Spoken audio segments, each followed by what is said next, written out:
What's up, Star Wars fans? It's the Emerald Enthusiast, back with another action figure review. This time, I'll be looking at the Hasbro Star Wars Black Series 6-inch Clone Wars figure of Mace Windu. I got a sweet deal on this figure from Uncle Vu's Toys at a recent Comic-Con.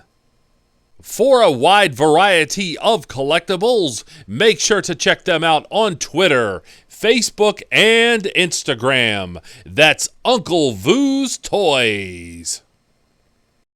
Let's have a look at the packaging now. This is a card and bubble design. On the front bottom, it says Mace Windu. On the side, it says Clone Wars. On the top of the card, it says Star Wars, and we see the Lucasfilm logo.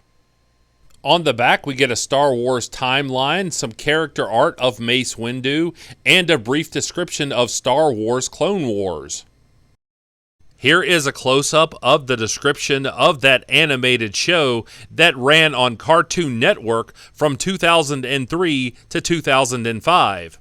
It is available in 5 different languages. If you would like to read any of these, just hit pause and do so now. There's product information on the bottom. This is a very sturdy bubble, and it comes adorned with this really dynamic artwork of Mace Windu from the animated show. Mint on card collectors should be very pleased with this colorful, attractive packaging.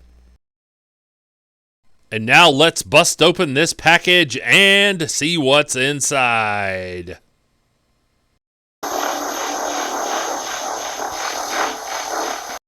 The figure comes with one accessory, and that is Mace Windu's trademark purple lightsaber. There is intricate paintwork here on the hilt, and this translucent purple plastic looks magnificent. It is possible to pull the blade out of the hilt. Obviously, be very careful when doing so. And this figure has another cool feature. There's a port on the belt and a small piece of plastic that juts out from the lightsaber hilt, and this will allow you to place the hilt onto the belt as you see here, and I really appreciate this aspect of the figure.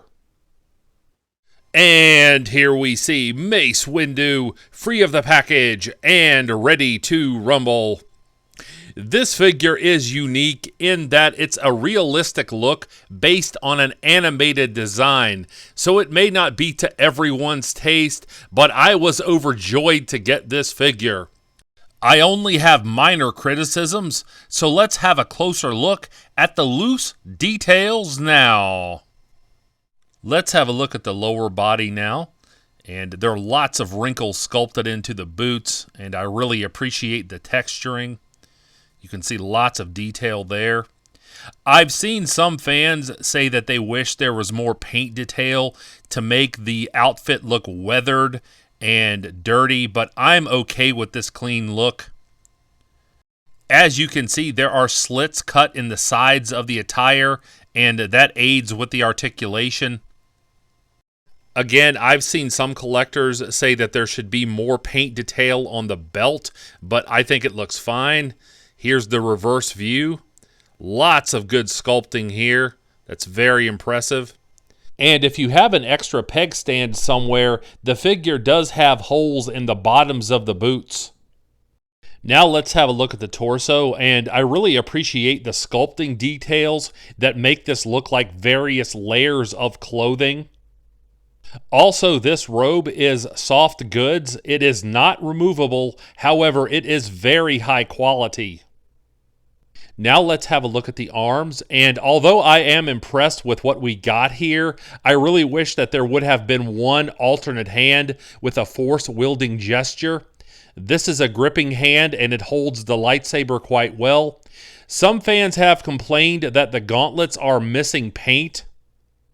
The shoulder sections of the armor allow for some up and down movement, as you see here.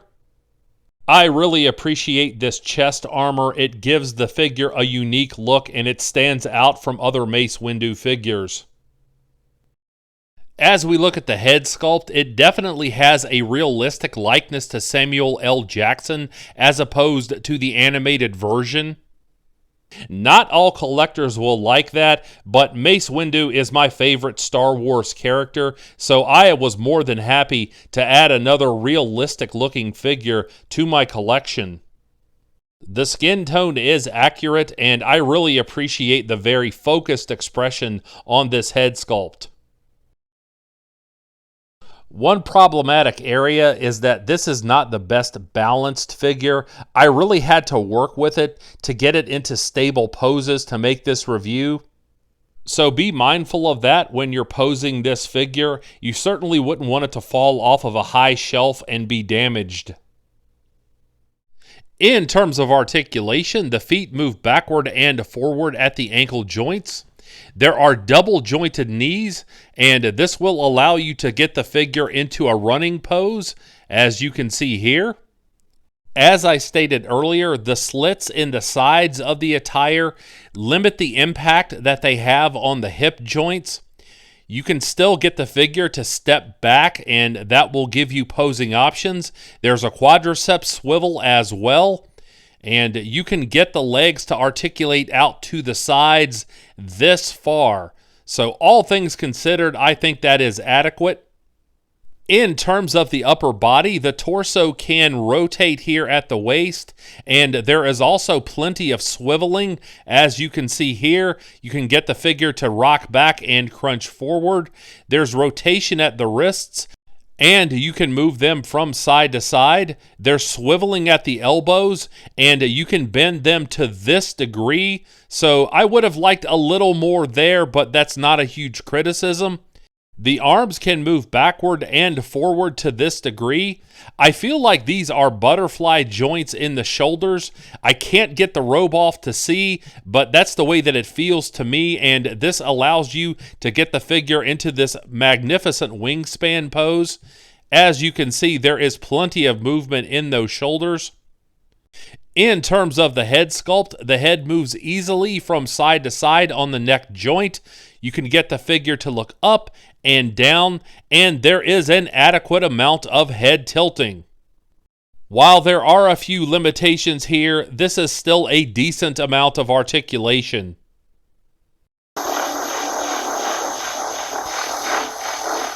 Like and subscribe if you enjoyed this review, and please tell all of your friends about this channel.